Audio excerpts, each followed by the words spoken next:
Edhe diçka shumë të rëndësishme që shpesh ne nxitojmë, e arritëm diçka, nxitojmë tek tjetra, dhe në fakt është periudha më e mirë për të kujtu, për të festu veten dhe për të pushuar.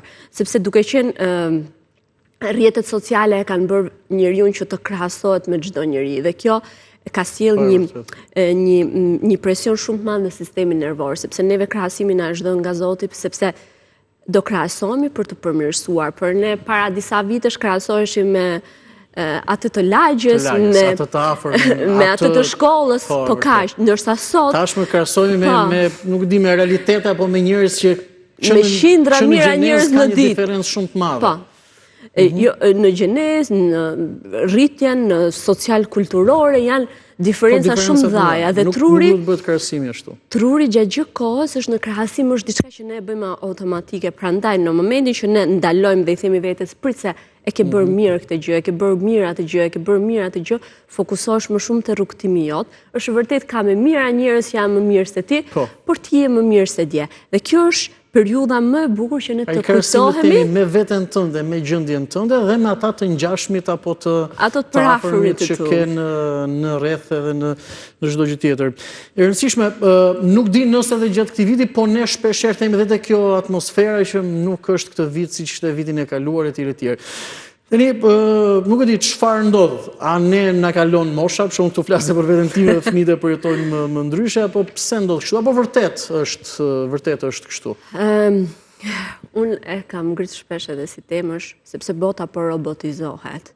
Pra me vërtet ne po arrim shumë rehatlik, si thot nga një anë, por duke qenë se ne mund të arrim atë kënaqësinë apo dopaminën me çdo gjë, me një telefon, me një prekje, jemi si më të mpirë, dhe çdo vit bëhemi edhe më të mpirë, dhe do një përpjekje të vullnetshme çdo ditë që ti mos të mpirë, se qoftë çdo gjë janë të ngritura korporatat të tëra për të të marrë të vëmendjen, për të dhënë atë dopaminën që ti mos të bësh ato gjëra që realisht trupi ka nevojë, siç është socializimi, siç është të dalësh në natyrë, në diell, gjitha këto. Këto janë këshilla: socializim, natyrë, diell, sa pak teknologji etj etj, gati për çdo moshë përsërisht. Sepse ne s'kemi qenë kurrë më rehat. Pra, në këto momente që ne flasim, kemi gjëra që njerëzit të vuajnë nga buka ose nga mundësi shumë të ulta ekonomike janë shumë të rralla, vetëm ato njerëzit që s'kanë asnjë lloj mënyre për të rritur. Dhe prapse ne kemi një lloj pakënaqësie shumë të madhe, pikërisht sepse është ulur në tru ajo aftësia jonë për të ndjerë kënaqësi.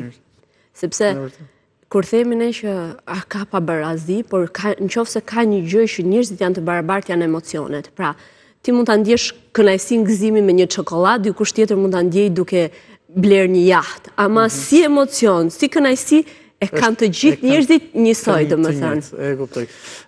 Nuk di, sepse edhe biseda dhe kohë fluturon, çfarë urimi ke për shqiptarë, dhe nuk di një këshill qoftë edhe të vogël për gjithë secilin që mund vlen njëjtë për të gjithë. Gjithmonë ka arsye për të festuar, pavarësisht se çfarë kanë kaluar në jetë. Ka njerëz që po e mbyllin këtë vit me humbje shumë të mëdha, dhe dua t'ju them që ato janë, por janë në forma të ndryshme, dhe ju mund t'i ndjeni në forma të ndryshme, edhe njerëzit e tjerë që s'kan humbur asgjë këtë vit, që janë shëndoshë mirë, që kanë fëmijët mirë, familjen mirë, është e rëndësishme që të përkushtohen dhe të fokusohen pikërisht te këto falënderimet e vogla dhe këto gjërat e mira të vogla që kemi, sepse do vi një ditë që ju premtoj që do jetë shumë e vështirë të kemi marrëdhënie të shëndetshme në krahasim me çdo gjë tjetër, do jetë shumë më e lehtë e arritshme.